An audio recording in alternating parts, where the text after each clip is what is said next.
बीमारू राज्य बिहार को बेहतर राज्य बनाने के लिए प्रशांत किशोर ने बड़े दमखम के साथ बिहार में अपनी नई पार्टी को बनाया, जनसुराज जिसका नाम रखा, और बिहार की हर विधानसभा सीट पर अपने उम्मीदवारों को उतारा। लेकिन रिजल्ट क्या निकला? रिजल्ट 0-0। और उन्होंने बहुत सारे दावे और वादे किए। इन सब पर विस्तार से बात करने के लिए हमारे साथ वरिष्ठ पत्रकार आमीन जी जुड़े हैं। सर, बहुत बहुत स्वागत है आपका। Thank you. सबसे पहले तो ये बताइए कि प्रशांत किशोर बड़ा बड़ा सपना दिखा रहे थे, बीमारू राज्य को बेहतर राज्य बनाने का सपना दिखा रहे थे, और लगा कि जो है अब सीटें, जिस तरीके से इंटरव्यू उनके आ रहे थे, लगा कि बहुत सारी सीटें आ जाएंगी, सरकार तक बनाने का दावा कर रहे थे, और आंकड़े तो कुछ और ही बता रहे हैं। क्या कहना चाहेंगे आप?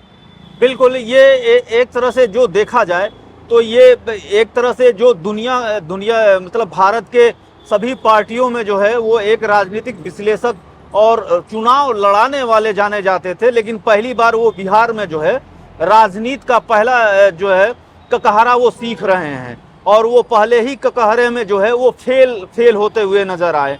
फेल होने का कारण ये है कि जिस जन स्वराज को बना के वो जो है बिहार की चुनाव में कूदे थे, और उनके जो सपने थे वो सारे सपने ध्वस्त होते हुए नजर आ रहे हैं। इसके साथ ही साथ उनके जो 2-3 भविष्यवाणियां थी वो तो पूरी तरह से जो है एकदम मिट्टी में मिलती हुई नजर आ रही है। उन्होंने कहा था कि जेडीयू 25 सीट से भी ज्यादा अगर जीतती है तो मैं राजनीति छोड़ दूंगा।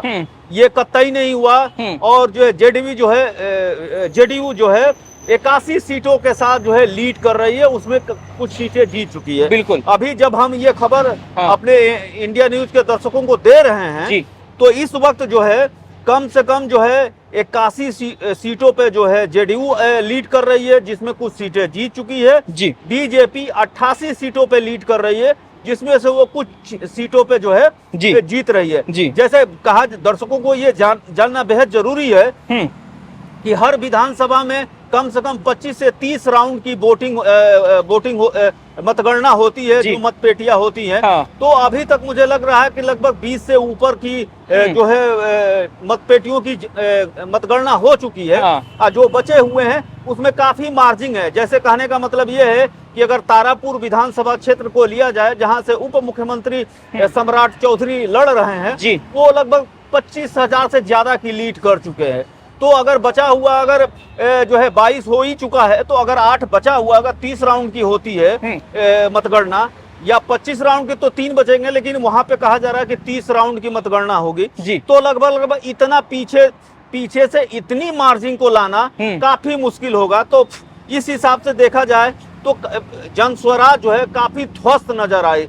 एक बात। दूसरी बात ये कि उन्होंने कहा था कि कम से कम बिहार की जनता हमको 10% से ज्यादा जो है वोट करेगी, लेकिन लग रहा है कि उनके जो 10% का जो सपना था वो काफी चकनाचूर हो गया है। और जो उनके लीडिंग जो अच्छे मतलब कि उम्मीदवार थे, जिनको वो चाह रहे थे कि वो जीते, वो एक भोजपुरी गायक जो है रितेश पांडे थे करगहर से, वो काफी पीछे चल रहे हैं। इसी तरह से एक काफी पॉपुलर यूट्यूबर हुए, पहले वो बीजेपी में गए, फिर बीजेपी से जो है फिर स्वतंत्र हुए, फिर स्वतंत्र होने के बाद जो है फिर जो है जन स्वराज का दामन थामा। यहाँ पर भी उनका खट्टा मीठा अनुभव रहा। तो वो जिनका नाम मनीष कश्यप है, वो चिनपटिया से लड़ रहे थे, वो भी 4थे या 5वें पे पोल कर रहे हैं। तो कुल मिला जुला के ये सही बात देखा जा रहा है कि यहाँ पे जन स्वराज की जो रणनीति थी, मुद्दे तो सही थे, लेकिन ये रणनीति में मात खा गए हैं। रणनीति में मात खाने का शिवशंकर, मेरा कहने का मतलब ये है कि राजनीति में परसेप्शन बड़ी चीज है। बिल्कुल, बिना परसेप्शन के, बिना हवा के आप कोई चुनाव नहीं जीत सकते, इसलिए हवा होना बहुत जरूरी है। जैसे ही ये कहा गया कि पहले राघोपुर में जो है तेजस्वी के खिलाफ खड़े होंगे, फिर कहा गया कि जहां से रितेश पांडे करगहर से लड़ रहे हैं वहां से खड़े होंगे, बिल्कुल। फिर हल्ला हुआ कि वो 2 सीटों से लड़ेंगे, और अंत में जो है वो कहीं से नहीं लड़े। तो ये जितने उनके दावे थे कि हम स्वास्थ्य व्यवस्था ठीक कर देंगे, हम सड़कें अच्छी करेंगे, हम बेरोजगारी जो है कम करेंगे, हम पलायन जो हर साल भारत में मतलब सबसे ज्यादा पलायन जो है बिहार से होता है, बिल्कुल, उसको भी ठीक करेंगे, लेकिन वो सारी बातें, सारे परसेप्शन तभी धराशायी हो गए जब उन्होंने चुनाव लड़ना छोड़ दिया। विपक्ष और बीजेपी दोनों ने ये कहना शुरू किया कि जब ये यहीं पे इतने झूठ बोल रहे हैं तो आगे क्या करेंगे। इसके साथ ही साथ कहना शुरू किया कि ये डर गए हैं, जनता के मन में ये बातें आने लगी कि जो बंदा जो हमारा नेता है, जो हमें भविष्य दिखा रहा है, वो खुद ही चुनाव से भाग गया है। आमिर सर, आपसे ये जानना चाहें कि क्योंकि देखिए कई बार परसेप्शन भी ऐसा बनाया गया प्रशांत किशोर के बारे में कि ये दूसरे केजरीवाल हैं दिल्ली के, बिहार में जाएंगे तो ये लूट खसोट मचाएंगे। तो आपको लगता है कि और जिस तरीके से दारू की बात उन्होंने की कि भाई हम सरकार में आते ही पहला फैसला दारू को लेकर करेंगे, तो आपको लगता है ये जो परसेप्शन केजरीवाल वाला बनाया गया, लगता है कि ये ज्यादा ही इनको घातक साबित हो गया क्या? नहीं, ये तो सही बात है, लेकिन भारतीय राजनीति, हर राज्य की अलग राजनीति है, लेकिन उत्तर भारत और दक्षिण भारत की राजनीति में कुछ चीजें अलग है। हाँ। आप ये देख लिए कि लालू प्रसाद यादव एक गमई ठाठ के रहने वाले, जिनको बिहार की जनता पसंद करती है। मुलायम सिंह यादव को देख लीजिए, मायावती को देख लीजिए, तो ये पुराने और जो है एक देहाती जो है मस्त मौला जो है नेता रहे हैं, जिनको जनता पसंद करती रही। बिल्कुल। लेकिन पहली बार बिहार की जनता जो है एक बड़े नेता को देख रही थी जो काफी इंटेलेक्चुअल है, इंटेलेक्चुअल बातें करता है। हाँ। यही बात बिहार की जनता पचा नहीं पाई। कहने का मतलब ये है कि अगर आप ये सारी चीजें ला रहे हैं या हमको दे रहे हैं, तो आप वो चीजें नहीं बता रहे हैं जो चीजें करनी चाहिए। इसी तरह जो है केजरीवाल की राजनीति, जिसका आपने उदाहरण दिया, उसके साथ भी यही हुआ। वो भी जो है संस्था में बदलने आए थे, लेकिन वो जो सारी चीजें की है वो सब धराशायी की कहे कि हम जो है अपनी पुरानी खटारा गाड़ी ओमनी से घूमेंगे। हाँ। लेकिन अपने लिए शीश महल बनवा लिया। बिल्कुल। इसके साथ साथ जो है सारे विधायकों के लिए गाड़ियां देने लगे। इसके बाद से एक उनकी पोल खुलने लगी।